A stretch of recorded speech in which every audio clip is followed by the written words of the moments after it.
quelques mots pour vous dire que ce qui nous réunit ici, dans cette initiative et ce sommet dont j'ai souhaité la tenue, c'est évidemment le souci de lutter efficacement contre le terrorisme. Depuis que j'ai été nommée, cela a toujours été l'une de mes priorités, et c'est d'ailleurs la raison pour laquelle, dans le cadre de la loi pour la justice dont le débat va commencer demain au Parlement, j'ai pris deux mesures fortes. D'abord, la création d'un parquet national antiterroriste et ensuite la création d'un juge de l'indemnisation des victimes du terrorisme pour accélérer et harmoniser l'indemnisation des victimes de terrorisme. Mais ce n'est pas la France ici qui nous intéresse. Ce que je souhaitais vous dire, c'est qu'au fond, pour lutter contre le terrorisme, il faut être unis. Unis d'abord entre le ministère de la Justice et le ministère de l'Intérieur. Et donc, de manière emblématique, Laurent Nunez, donc, mon collègue secrétaire d'État auprès du ministre de l'Intérieur, qui s'excuse de son absence puisqu'il est à Marseille à la suite de l'effondrement des immeubles qui ont eu lieu. Donc Laurent Nunez est à nos côtés pour symboliser cette union intérieur-justice. Nous travaillons beaucoup ensemble et c'est évidemment indispensable pour lutter contre le terrorisme.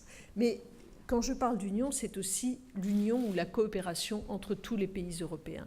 Et je remercie devant vous très sincèrement mes collègues ministres de la Justice des Pays-Bas, de l'Allemagne, de la Belgique, de l'Italie qui est représentée par Madame l'ambassadrice et de l'Espagne qui est reparti chercher son téléphone portable là où nous avons tenu notre réunion, mais qui va nous rejoindre dans une seconde. De cette rejointe à nous, le ministre du Luxembourg devait également être présent. Il a été retenu dans son pays par une obligation de dernière minute. Nous croyons vraiment que dans cette union, que de cette union, il ne peut que découler la force et la meilleure coopération pour lutter contre le terrorisme. J'entends du bruit. Serait-ce ma collègue espagnole? C'est elle. Dolores, tu es la bienvenue à nos côtés. Voilà. Donc nous avons ensemble abordé trois sujets sur lesquels nous pouvons, je crois, réaliser des avancées importantes. Le premier sujet consiste dans la mise en place effective d'un registre judiciaire pour la lutte contre le terrorisme, qui sera dans un registre européen, qui serait évidemment placé auprès d'Eurojust. Et je salue Monsieur le Président d'Eurojust, qui est ici à nos côtés également. Ce registre, qui sera alimenté par chacun des pays qui participent à la mise en place de cette initiative, ce registre permettra des échanges d'informations, donnera à Eurojust les moyens d'analyser les informations qui concernent les auteurs ou les jugements qui seront rendus par chacun des États membres à propos des questions terroristes. Et c'est un atout supplémentaire, me semble-t-il, dans les informations dont nous pouvons disposer et que nous pouvons traiter ensemble. La deuxième initiative s'est attachée à l'obtention au retrait des contenus illicites sur Internet, des contenus qui visent à l'incitation au terrorisme.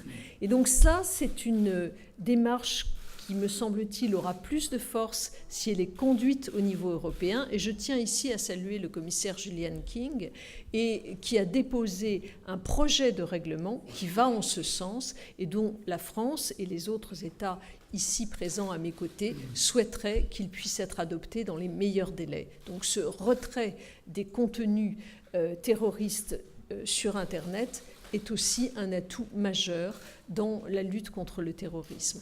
Et je salue aussi la présence de Katharina Barley, dont le pays a adopté une loi qui visent aux mêmes finalités, mais là encore, il me semble qu'un texte européen serait plus puissant.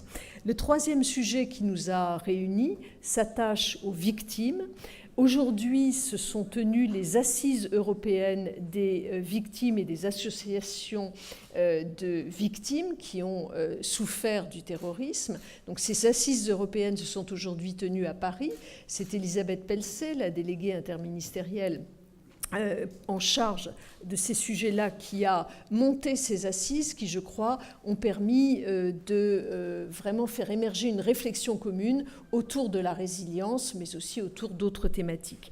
Et au fond, ce que nous nous sommes dit ensemble, c'est qu'il était important de pouvoir coordonner l'action européenne en matière de prise en charge des victimes de terrorisme. Et je salue Joël Milguet, qui est chargé de mission auprès du président de la Commission européenne, en charge de cette thématique tout particulièrement. Vous nous avez fait de premières propositions, ou en tout cas avez tracé des pistes de propositions qui, je crois, appellent notre soutien et notre enthousiasme d'ailleurs par rapport à cette prise en charge coordonnée, mieux coordonnée que vous évoquez. Donc voilà les trois thèmes que nous avons évoqués.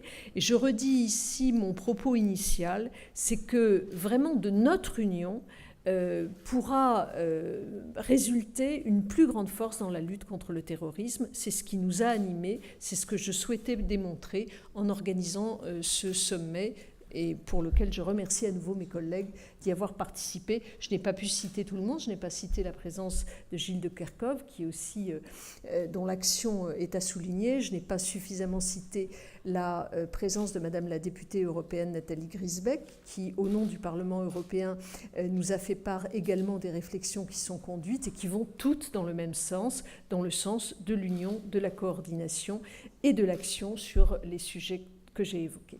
Voilà les quelques mots que je souhaitais dire. Je voudrais peut-être laisser la parole à Laurent Nunez. Non? Oui? Non? Si? Allez, Laurent. Mesdames et messieurs les ministres, Madame la garde des Sceaux, chère Nicole, non, tu as tout dit, vous avez tout dit, Madame la ministre, je n'ai rien à ajouter, sauf à me féliciter quand même de l'initiative qui a été prise sur le retrait des contenus terroristes en ligne, hein, car vous savez que ça reste une de nos préoccupations. Malgré les nombreux efforts qui ont été faits sur un mode coopératif, il reste encore beaucoup de contenu Internet, même s'il a diminué en volume. Nous savons que la menace terroriste endogène est toujours présente, qu'elle se nourrit de la propagande sur Internet. Et donc, l'initiative qui a été prise par la Commission d'avoir un règlement plus coercitif va vraiment dans le bon sens et dans la sécurité de nos concitoyens. Voilà, Nicole, je ne serai pas plus long. Merci. Merci, Laurent.